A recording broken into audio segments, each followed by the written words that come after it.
কোরআন শরীফ আছে, আল্লাহ তাআলা বলেন ওয়াহদি ইলাইহি মান ইউনিব, যে আল্লাহর দিকে একটু ঝুঁকে আসে আল্লাহ বলেন আমি তার চাইতে এগিয়ে হেদায়েত দিয়ে দিই। কিন্তু শর্ত হলো তুমি একটু আগাইতে হবে, তুমি আসবা। আল্লাহ বলছেন হাদিসে কুদসিতে, বান্দা তুমি আমার দিকে আসবা 1 বিঘত, আমি আসবো 1 হাত। তুমি আসবা 1 হাত, আমি আসবো 2 হাত। তুমি আসবা হাঁটতে হাঁটতে, আমি রহমত মাগফিরাত নিয়ে আসবো দৌড়তে দৌড়তে। বাকি তুমি একটু আগাইতে হবে। জাগাত বইয়া মাতবরি করলে হইতে হবে, মাতবরি করলে বিনয়ী হইতে হয় যে ভাই একটা কথা বললাম শুনবেন। আরে কইবেন না হুজুর, আপনার কথা আপনি কইবেন না, আমি কি করি এটা আপনার কি দরকার? হ্যাঁ আরে বেয়াদব, তোমার তো পরিবর্তন হবে না জীবন, তোমার এই অহংকার তোমারে শেষ করে দিবে, তোমার এই অভদ্রতা তোমারে শেষ করে দিবে। এজন্য এটা জরুরি বিষয়। আমাদের ছেলেগুলো মসজিদের বয়ান শোনে না, জুমার নামাজের দিন আসে যদিও এই পিছনে বৈশা শুধু খোঁচাখুচি, ধাক্কা ধাক্কি, ঠেলাঠেলি, এই ফালতু দুষ্টামি করতে করতে জিন্দিগি শেষ। আহা, গাফলতে গাফলতে জীবন শেষ, হেলায় হেলায় জীবন শেষ। এই এক অসভ্য জিন্দিগি, জানেও না কি কেন আসছে, কোত্থেকে আসছে, কে তারে পাঠাইলো, কেন পাঠাইলো, কিচ্ছু মনে না, কিচ্ছু মনে না। আরে ভাইয়া এটা ঠিক কোরআনুল কারীমের মধ্যে আছে, আল্লাহ তাআলা বলেন হাল আতা আলাল ইনসানি হাইনুম মিনাদ দাহরি লাম ইয়াকুন শাইআম মাযকুরা। প্রতিটা মানুষকে আল্লাহ বলছে, বান্দা শোনো, তুমি মনে রেখো একটা দীর্ঘ সময়, যুগের পর যুগ তোমার এমন গেছে যখন তোমার কোনো নাম ঠিকানা, আলোচনা, তোমার কোনো নিশানা কিছুই এই পৃথিবীতে কেউ জানতো না, ছিল না, উল্লেখ করার মতো বস্তু তুমি ছিলা না।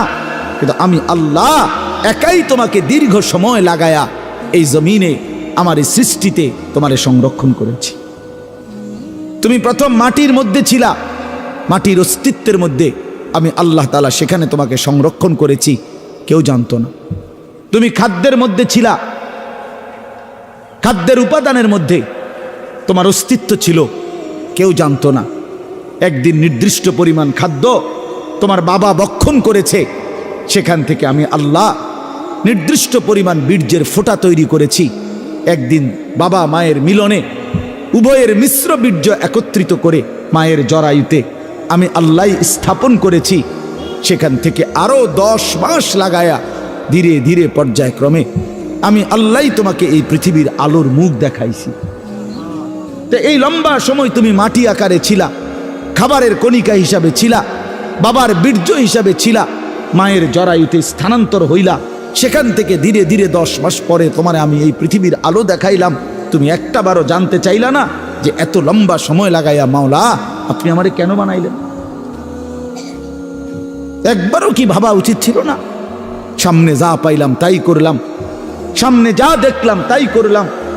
হায় যুবক, এটা কি কোনো জীবন হইতে পারে? জীবনের কোনো আগা নাই, মাথা নাই, লক্ষ্য নাই, উদ্দেশ্য নাই। কেন এতক্ষণ ধরে মোবাইল টিপতেছো? কেন সারা রাত উলঙ্গ ছবি দেখতেছো? কেন নর্তকী দেখতেছো, জেনা দেখছো, বেবিচার দেখতেছো? এক ওয়াক্ত নামাজ পড়ো না, কোনো দিন ফজরের নামাজ পড়ো না, জানো না রাত কখন হয়, দিন কখন হয়, আলো কখন হয়, ভোর কখন হয়, কিচ্ছুই বুঝলা না। শুধু নারী, ছবি, নর্তকী, জেনা, বেবিচার, মদ, জুয়া, মোবাইলের অস্থিরতা, অসভ্যতা, আর বন্ধুদের আড্ডা। কে তোমার মা, কে তোমার বাবা, কে তোমারে বানাইলেন, কে তোমার রসুল, কে তোমার কিতাব, কি তোমার ধর্ম, কিচ্ছুই জানলা না। আরে মুসলমানের বাচ্চা এত বড় অপদার্থ মানুষের বাচ্চা হইতে পারে না, এটা জন্তু জানোয়ার হইতে পারে বেটা, হাইওয়ান হইতে পারে বেটা। মানুষের বাচ্চা এত বেখবর হয় না। যাকে আল্লাহ আকল দিয়েছেন, যাকে আল্লাহ চোখ দিয়েছেন, যাকে আল্লাহ কান দিয়েছেন, যাকে আল্লাহ দিল দিয়েছেন, যাকে আল্লাহ তাআলা এত সুন্দর শরীর দিয়েছেন, তার একটাবার ভাবা উচিত ছিল আমি আসলাম কোত্থেকে, কে আমারে বানাইলো, কেন বানাইলো, আমি করছিটা কি? তিনি আমার কাছে এটাই চাইছিলেন। ওফ, আল্লাহ বলছেন ইন ইনসানা মিন নুতফাতিন আমশাজ, আমি আল্লাহই স্বামী স্ত্রীর মিশ্র বীর্য থেকে মানুষকে সৃষ্টি করেছি। কেন? নাবতালিহি নাবতালিহি নাবতালিহি। আল্লাহ বলছে বান্দা বিশ্বাস করো তোমারে বানাইছি পরীক্ষা করার জন্য, পরীক্ষা করার জন্য, পরীক্ষা করার জন্য। নাবতালিহি ওয়ালা নাবলুয়ান্নাকুম ওয়া নাবলুকুম লিনাবলুয়াহুম লিয়াবলুয়াকুম, একই শব্দ, কোরআনের শব্দগুলো। পরীক্ষা করার জন্য, পরীক্ষা করার জন্য, পরীক্ষা করার জন্য, পরীক্ষা করার জন্য। যদি বলি আল্লাহ আপনি আমার কি পরীক্ষা নিবেন, আল্লাহ বলেন আমি জানতে চাচ্ছি, দেখতে চাই আমি তোমার একটা অনির্দিষ্ট হায়াত দিয়েছি, অস্থায়ী। একে তো এই পৃথিবী তোমার জন্য স্থায়ী না, দ্বিতীয়ত যেটুকু হায়াত দিছি তাও অনির্দিষ্ট। একে তো তুমি স্থায়ী থাকবা না, দ্বিতীয়ত যে কয়দিন থাকবা তাও জানা না। কথা বুঝেন নাই? আমি একটা মনে করেন আমি বুঝলাম যে আমি এই পৃথিবীতে স্থায়ী না, অস্থায়ী, বাকি কয়দিন এটা কইয়া দেন আমারে। কি 14 দিন না 14 মাস? তাইলে আমি এভাবে গুছাইতাম। যদি 14 দিনের হয় তাইলে 2টা লুঙ্গি এলেই তো সারে। আর যদি 14 বছরের হয় তো আরো কিছু সামানা লাগবে। কথার কথায় আল্লাহ বলে না আমি এটাও বলবো, কতদিন থাকবো, থাকতে দিব তোমারে তাও জানাবো না, তাও জানাবো না, আমি জানি শুধু। তাহলে একটি অস্থায়ী জায়গায় অনির্দিষ্ট কিছু সময়ের জন্য আল্লাহ বলেন আমি তোমাকে থাকতে দিছি পরীক্ষা করতে, তুমি কি স্থায়ী ঠিকানা জান্নাতে যেতে চাও নাকি জাহান্নামে যেতে চাও? এই পরীক্ষার জন্য, এই পরীক্ষার জন্য। এবার যদি বলি আল্লাহ আমি যাতে পরীক্ষায় পাশ করতে পারি আমার জন্য আপনি কি ব্যবস্থাপনা দিছেন, কি কি ব্যবস্থাপনা দিছেন? তো আল্লাহ তাআলা বলেন 3টি ব্যবস্থা আমি 24 ঘন্টা তোমার জন্য দিছি। কয়টা বলেন না ভাই, কয়টা? 1 নাম্বার হলো ফাজআলনাহু সামিআম বাসীরা, আমি আল্লাহ তাআলা তোমাকে আমাকে মানার মতো যতগুলো হুকুম আমি করেছি, যতগুলো নিষেধ আমি করেছি, প্রতিটা হুকুম পালন করার, প্রতিটা নিষেধ বর্জন করার আমি আল্লাহ শতভাগ যোগ্যতা সম্পূর্ণ একটি শরীর, দেহ আমি আল্লাহই তোমারে দিয়েছি। একটা হুকুম এমন নাই বন্ধু যেটা আমার শরীরের মধ্যে সক্ষমতা নাই অথচ আল্লাহ করতে বলছে। এমন একটা গুনাহ নিষেধ এমন নাই যেটা আমার পক্ষে বিরত থাকা সম্ভবই না অথচ আল্লাহ আমার এটা থেকে বিরত থাকতে বলছেন। আল্লাহর কসম এমন কোন হুকুম মালিকের নাই। আল্লাহ তাআলা জুলুম করে না। ইন্নাল্লাহা লা ইয়াজলিমু মিসকালা যাররাহ, নিশ্চয়ই আল্লাহ তাআলা এক বিন্দু জুলুম করে না। মনে করেন আমারে আল্লাহ বলছে রুকু দিতাম, এখন আমার কোমরে বাঁকা হয় না, তাইলেন আমি বলতাম যে আপনি আমার দেখতেছেন আমার কোমরটাই ভাঙে না, আপনি আমারে রুকু করতে বললেন, এটা তো জুলুম করলেন। এখন কি বিষয়টা এমন? কথা বলেন না কেন? আমারে আপনি সেজদা দিতে বললেন, আমি তো নিচের দিকেই যাইতে পারি না, আমার বানাইলেন তাল গাছ, আমারে বললেন সেজদা দিতে, তাইলে না এটা জুলুম হইতো। কিন্তু আমার আপনার শরীরের মধ্যে এই যে কনুই ভাঙ্গে, হাঁটু ভাঙ্গে, কোমর ভাঙ্গে, বাঁকা হয়, এটা কেন দিলেন? তো আল্লাহ তাআলা সেজদা করার যোগ্যতা দিলেন।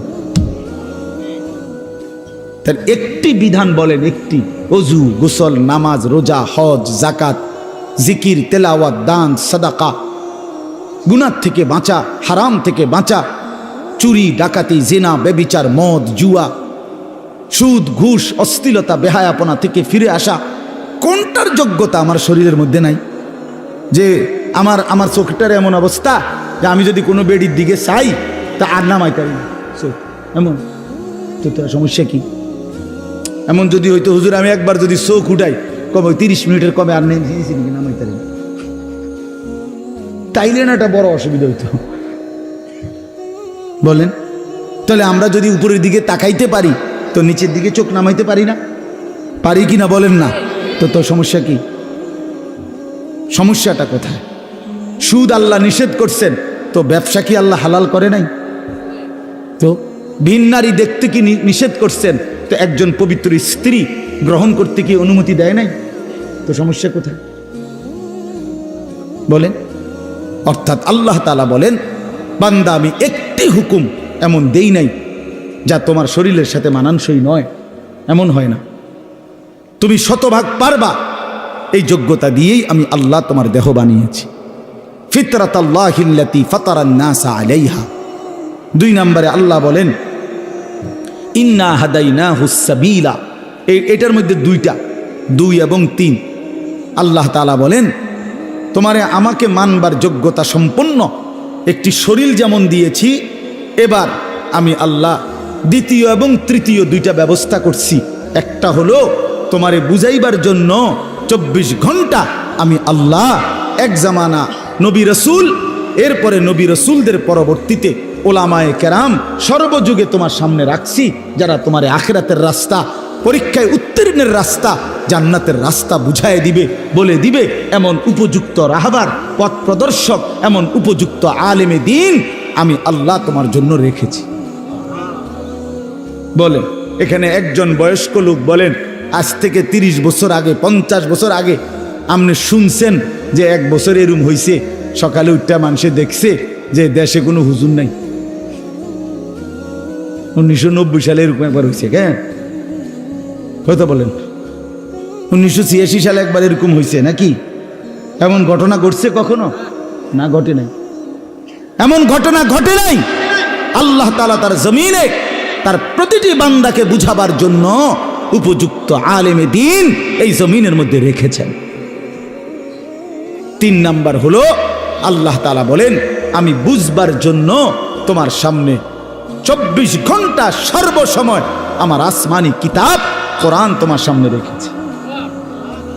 তাইলে তোমারে মানবার মতো যোগ্যতা সম্পন্ন একটা শরীর দিছি, তোমারে বুঝাইয়া বলার জন্য নবী রসুল এবং ওলামায়ে কেরাম দিয়েছি, তোমারে বুঝবার জন্য কিতাব দিয়েছি, এরপরেও বান্দা কেন পারলা না? কি উত্তর দিবেন তখন? বলেন ভাই, বলেন বাপ, কি জবাব হবে তখন আমাদের? আমরা কি বলবো তখন? 2টা প্রশ্ন আল্লাহ এবং রসুল হাসরের ময়দানে করবে। একটা হলো দুনিয়াতেই করছে আল্লাহ, এটা কোরআনে আছে ফাবি আইয়ি হাদিসিন বাদাহু ইউমিনুন। আমি নিয়মিত বলি এ কথাটা, কোরআন শরীফে আছে, আল্লাহ বলছেন বান্দা আমি 23 বছরে 30 পারা কোরআন নাজিল করেছি। আমি আল্লাহ আমার সর্বশ্রেষ্ঠ কালাম তোমাদের জন্য দিয়েছিলাম। আমি এক একটা কথা বান্দা বারবার এই কোরআনের মধ্যে বলছি, আকিমুসসালাহ আকিমুসসালাহ আকিমুসসালাহ আকিমুসসালাহ। বান্দা তুমি জানো আমি 80 বারের চাইতে বেশি তোমারে বলছি নামাজ পড়ো, নামাজ পড়ো, নামাজ পড়ো, নামাজ পড়ো। এত শ্রেষ্ঠতম কিতাব বললাম, 30 পারা কোরআন দিলাম, এতবার বললাম। আল্লাহ জানতে চাইছে কোরআনে বান্দা এরপরে আর কোন কথা বললে, এর চাইতে দামি আর কোন কিতাব দিলে তুই নাফরমান আমার কথা মানতি? এই বেনামাজি বেঈমান, আর কোন আল্লাহ বললে, আর কতবার বললে কোরআনের চাইতে দামি আর কোন কিতাব নাজিল করলে তুই নাফরমান সেজদা দিতি?